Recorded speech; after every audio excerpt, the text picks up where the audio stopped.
Hey guys and gals. Hey, it's Blake. Sorry, just getting situated. As you guys know, at least a lot of you guys know, it's my son's 14th birthday today. So I had to run, grab him some donuts, and it's like kind of, when your family has like things that you guys do. Yeah, and it was early in the morning here, so between the last two webinars, I had to run out and kind of missed a little bit of the chaos, but didn't change my views on anything. We are seeing a little bit of a bounce in risk, and don't forget, today we have the FOMC meeting minutes coming up, so that I think is going to be something that we're going to have to pay attention to, because let's just say, let's just say everybody's expecting a dovish FOMC minutes because obviously the Fed chairman's been dovish. So, and let me put this picture up here just so I forgot there's some people don't know where to get to it. Here we go.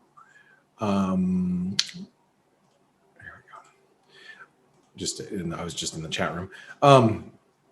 So, the thing that we have to be aware of is if, risk has already taken a hit. And the reason why it's taken a hit, obviously, is this move in Bitcoin, which, you have to be aware that now that we're below this 200-day moving average, it's a bit of a risk to the market, right? It's some pretty aggressive selling.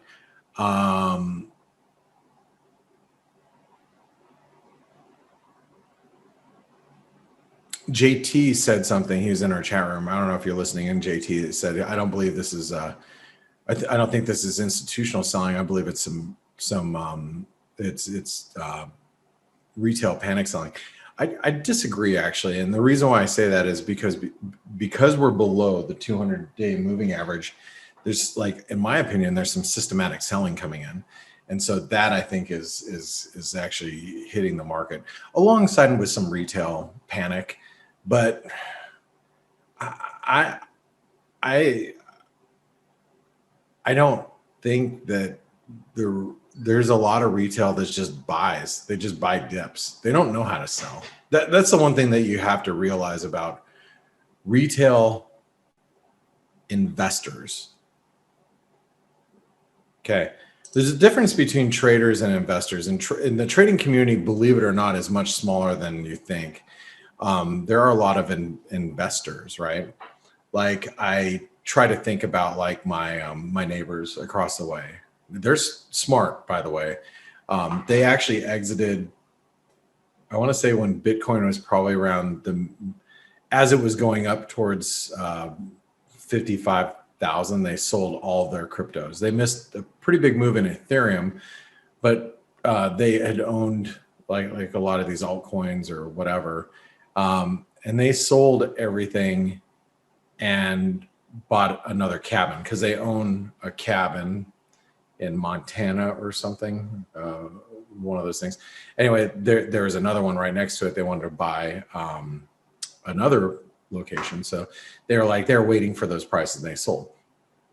But it's people like that don't really pay attention to prices all that closely, like, that have other jobs that are not traders, so to speak. They buy cryptos because of,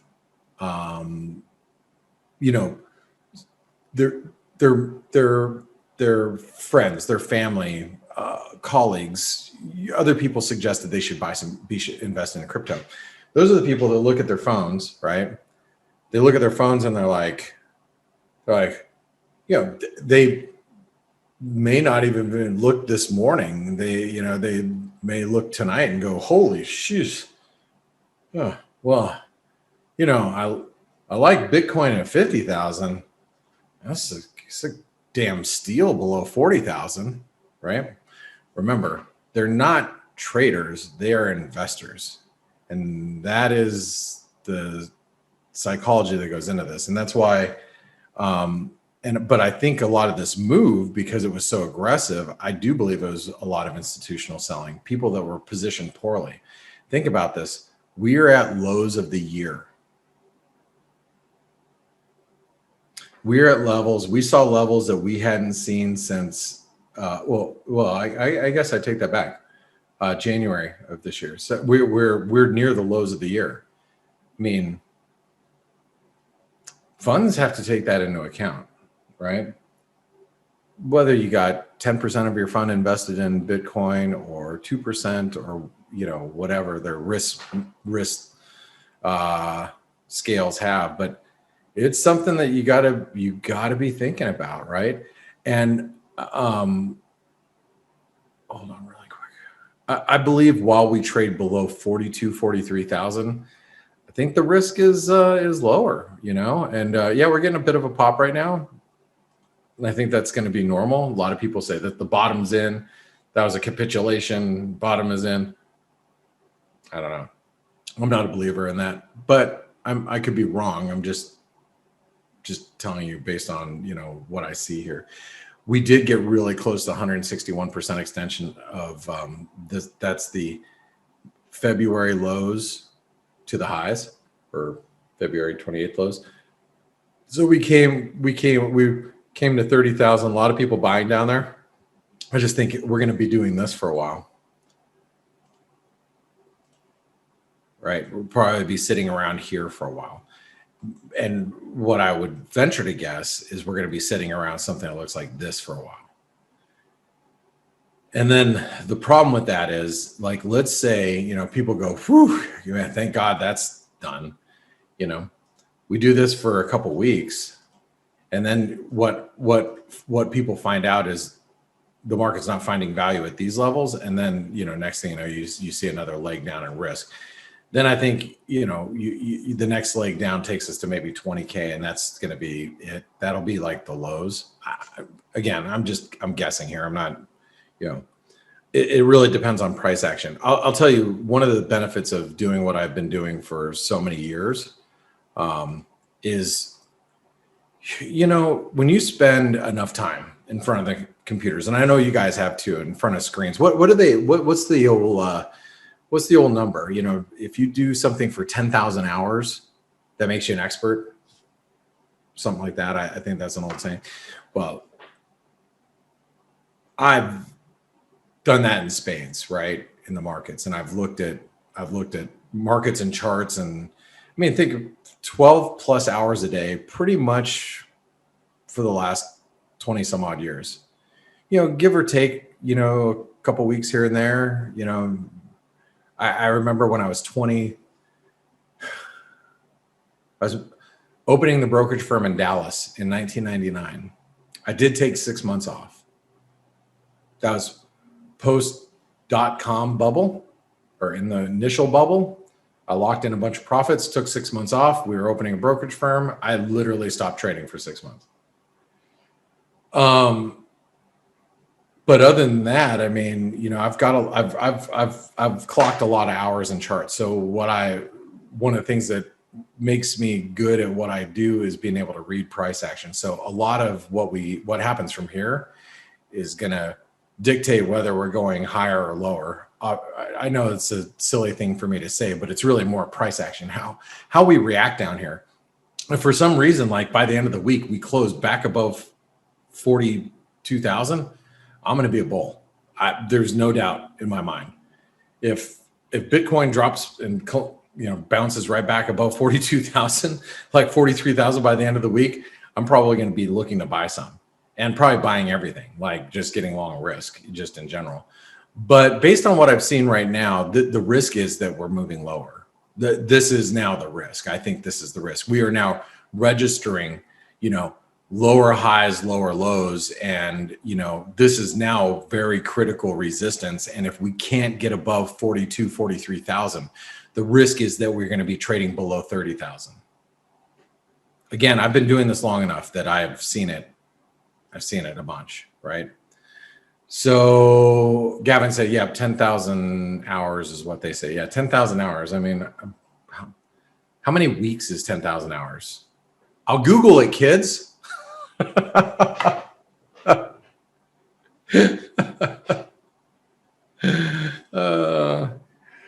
How many weeks is GIK? Google it, kids, right? Is 10,000 hours.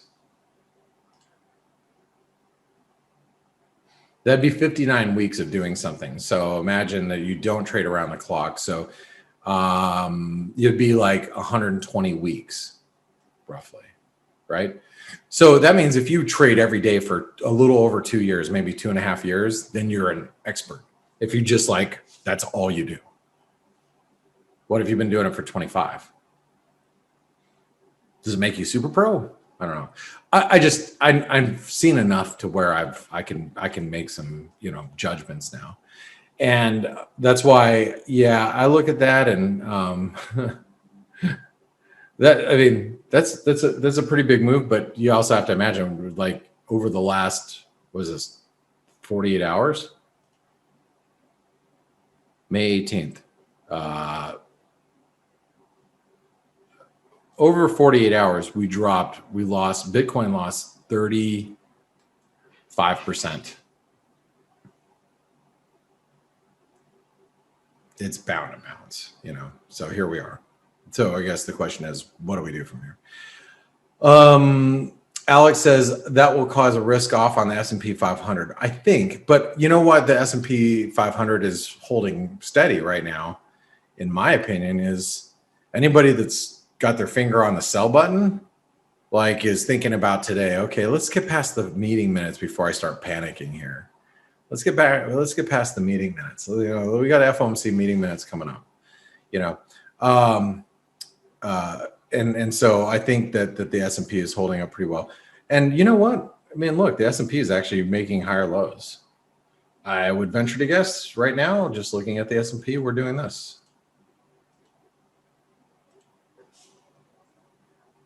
Let the S&P do the work for you. You know what I mean? And I have to say the dollar's still pretty weak. And the dollar's up a little bit, but it's still weak. And frankly, if the dollar hits new highs on the day or we break back above 90.10, that's where I'm going to be. There's obviously a couple levels where I start looking to be bullish here. Is there, obviously above today's highs, all this previous support here. Previous support, you get above it, then we start making new highs. That could be following the FOMC minutes. Depends, right? But really where you have to start really rethinking your feelings about the dollar is above this red line, this trend line. Okay. What else? Gold and silver, I think are going to be very telling today. So you might have asked, well, why is gold and silver, why'd they bounce today? I do believe that they are a bit of the gold is the anti-Bitcoin, right? We've made this argument a lot in recent weeks and months that, gold is, if I'm a millennial, if I'm young, why am I going to put money into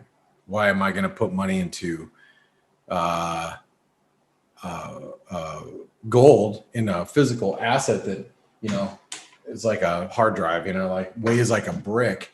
Why am I gonna put money into that? I could just put it in a digital wallet and buy some crypto. So I understand that argument, and so that's why I think that gold is actually offsetting the move lower in Bitcoin or cryptocurrency, because let's not forget that inflation is a big concern of the market right now. And if we are in an inflationary environment, whether or not you agree with it or not, or the Fed chairman says it's just transitory, whatever, right now the market feels, hey, this inflation thing is actually real. So I do want to own something that's a hard asset, whether it's gold or whether it's crypto, whether it's whatever. I want to own something other than, just as a hedge. So, you got Bitcoin going down, but gold's going up, right? I think that's why. But gold actually looks pretty bullish. Silver's bounced back, but gold is also outpacing silver because we're in a risk-off environment.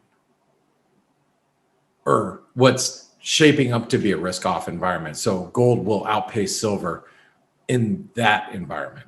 Like, let's just say the S&P went from 4,000 to 3,700 over the next month or two. Over the next month or two, what you're going to see is you're going to see silver sell off and gold act better than silver. They both may sell off, just gold may act a little bit better than silver in that environment. Does that make sense? Good. Okay.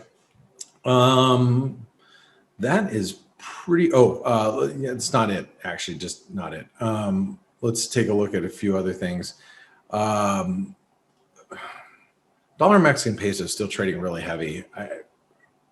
This is one of the things that makes me a little nervous about shorting stocks right now. Is you watch the emerging market currencies.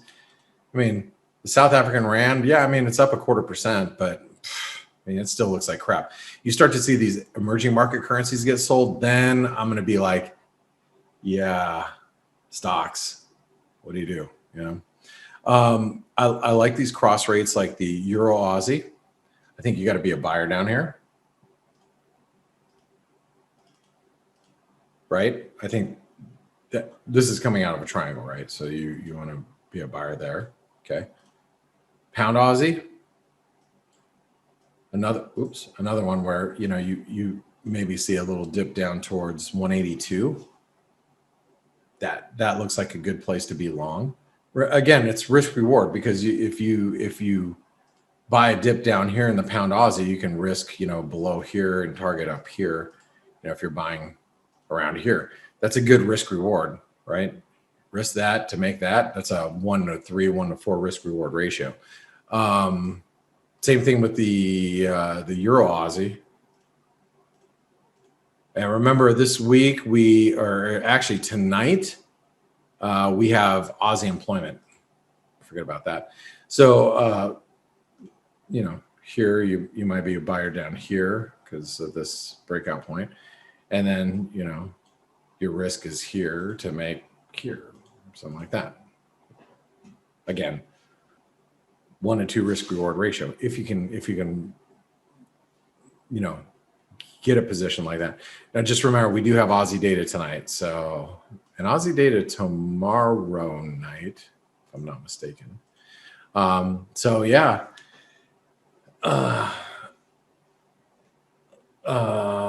So yeah, a lot of action today. What else?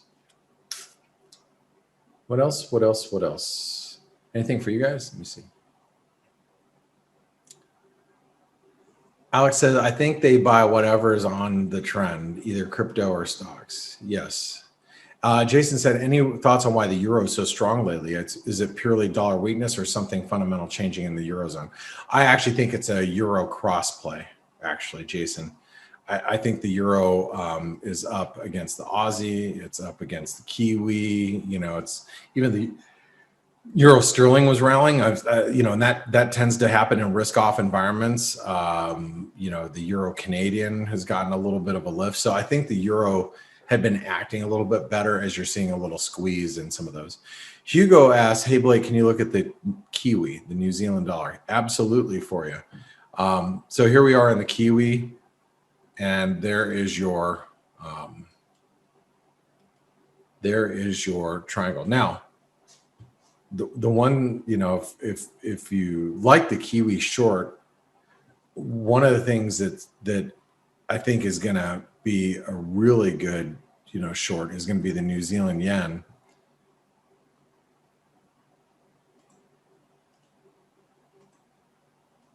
Because if the New Zealand dollar can break below triangle support, or the dollar yen could break below 105.50, which look at the lows today in the dollar yen.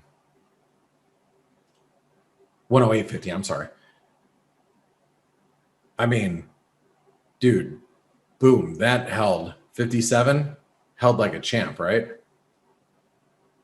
Like it's nobody's business. But yeah, I mean, you got two chances of making the New Zealand yen go down, if it's going to go down. Dollar yen below 108.50, New Zealand dollar below triangle support. both drag, either one or both together will obviously drag the New Zealand yen lower. So I think that's the one that you got to keep an eye on, in my opinion.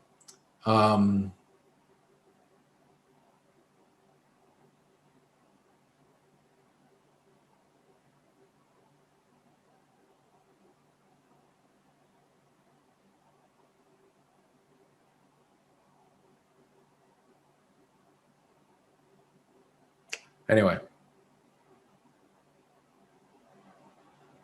that's pretty much it. Oh, Jason said, asked, do you think the Canadian yen will crack? I do if the dollar Canadian can make a move. I think the dollar Canadian really needs to get above today's highs. And I think the Canadian yen looks like we're, on our way. It's bounced, but, I think while it's below whatever the spike high is today, so while it's above 90.50 roughly, I think the risk is lower. Dollar Canadian, Lorraine asked for, the dollar Canadian, I actually think this one is going higher, but I'd like to see it break new highs on the day too. Again, this is all pivotal on the FOMC minutes today. Anyway, all right, guys, I'm actually tired. I don't know how I'm going to make it to the minutes. Well, the minutes is in about an hour, so sorry, I didn't mean to yawn on you guys. So thanks everybody for tuning in, and thank you guys for all your support. You guys are awesome. See you, Malia, Alex, Lorraine, Brock, and everybody else, obviously. And thanks, Malia, for my son's birthday wish. We're making grilled carne asadas tonight with the with some neighbors, because our neighbor, the dad, it's his birthday today as well. So I'm doing kind of a dual birthday celebration. All right, guys, have a great one. Bye-bye.